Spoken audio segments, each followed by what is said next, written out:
मेरठ में एबीपी गंगा की खबर का असर हुआ है। यहाँ स्कूल बस के रियलिटी चेक के बाद आरटीओ ने बड़ी कार्रवाई की है और दीवान पब्लिक स्कूल की 5 बसों को सीज कर दिया है। ये बसें अवैध रूप से चल रही थीं, बिना परमिट, बिना फिटनेस के चल रही थीं ये बसें, जिसके बाद आरटीओ ने रोजाना अभियान चलाने की बात कही है।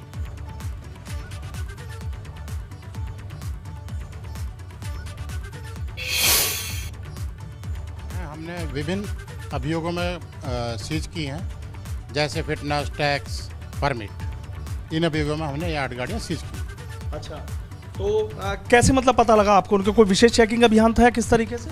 वो तो हम सड़क पर चेकिंग करने जाते हैं तो गाड़ी का डाल के देखते रहते हैं कि इसकी क्या क्या चीज़ ख़त्म है। तो जब हम वहाँ गए तो हमने देखा इन गाड़ियों के परमिट नहीं है या टैक्स नहीं है, तो उन गाड़ियों को हमने पकड़ के सीज कर दिया। गाजियाबाद के मोदीनगर में 4th क्लास के छात्र अनुराग की लापरवाही से हुई मौत के बाद भी मेरठ के कई स्कूलों ने सबक नहीं लिया और उनमें सबसे बड़ी लापरवाही निकल कर आ रही है मेरठ के दीवान पब्लिक स्कूल की। दीवान पब्लिक स्कूल की 5 बसों को आज एआरटीओ प्रशासन ने इसलिए सीज कर दिया क्योंकि बसों के परमिट ही नहीं थे। अब आप सोचिए कि नियम कायदों को ताक पर रखकर अवैध रूप से इन स्कूली बसों का संचालन यहां पर किया जा रहा था। सबसे बड़ी बात यह है कि वेस्टर्न रोड मेरठ कैंट का जो ये दीवान पब्लिक स्कूल है, मोटी मोटी बच्चों से फीस वसूली जाती है, लेकिन बावजूद इसके बसें बिना परमिट के यहां पर चलाई जा रही थी। 5 बसों को सीज किया गया है। आप सोच लीजिए कि जब इन बसों का परमिट ही नहीं था तो इन बसों की फिटनेस कैसे हो सकती थी। यानी इन स्कूली बसों से आने वाले जो छात्र हैं, जो बच्चे हैं, उनके ऊपर कहीं ना कहीं मौत का खतरा मंडरा रहा था। चूंकि बसें जब इनका परमिट ही नहीं लिया गया तो ये बसें अनफिट थी और यहाँ सड़कों पर बड़ी आसानी से दौड़ रही थी। 400 ऐसी बसें हैं जिनको नोटिस जारी किया गया है चूंकि वो अनफिट है, लेकिन देखना ये होगा कि वो बसें सड़कों पर दौड़ रही हैं या फिर नहीं दौड़ रही हैं। इस मामले में दीवान पब्लिक स्कूल की भी बड़ी लापरवाही सामने आ रही है और आरटीओ की भी, कि आखिर बिना परमिट के ये बसें बिना और बड़ी आसानी से आखिर कैसे दौड़ती रही। वीडियो जर्नलिस्ट सत्येंद्र सिंह के साथ सनुज शर्मा, एबीपी गंगा, मेरठ। फतेहपुर में सरकारी जमीन में अवैध कब्जे में एक बार फिर से जिला प्रशासन का बुलडोजर गरजा है। जिला प्रशासन ने भूमाफिया के अवैध कब्जे में बुलडोजर चलवाकर जमीन को कब्जा मुक्त करवाया है।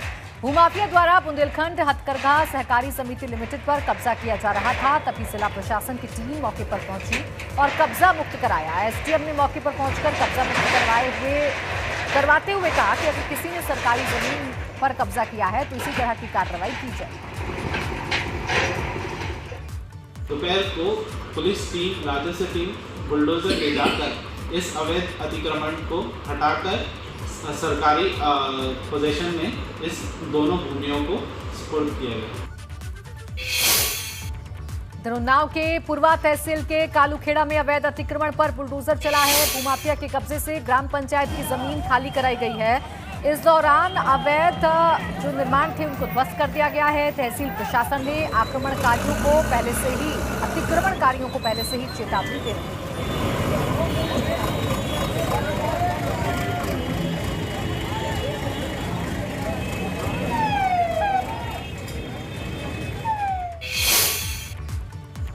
कन्नौज में जिला प्रशासन लगातार भूमाफियाओं के खिलाफ अभियान चलाकर जमीन कब्जा मुक्त करवा रहा है। सपा के राष्ट्रीय अध्यक्ष अखिलेश यादव ने करीबी पूर्व ब्लॉक प्रमुख रजनीकांत की अवैध मार्केट ढहाने के बाद प्रशासन ने एक बार फिर अवैध कब्जा को लेकर कार्रवाई की। इस बार प्रशासन ने सपा नेता द्वारा कब्जा की गई ग्राम सभा की 10 बीघा जमीन को कब्जा मुक्त कराया है।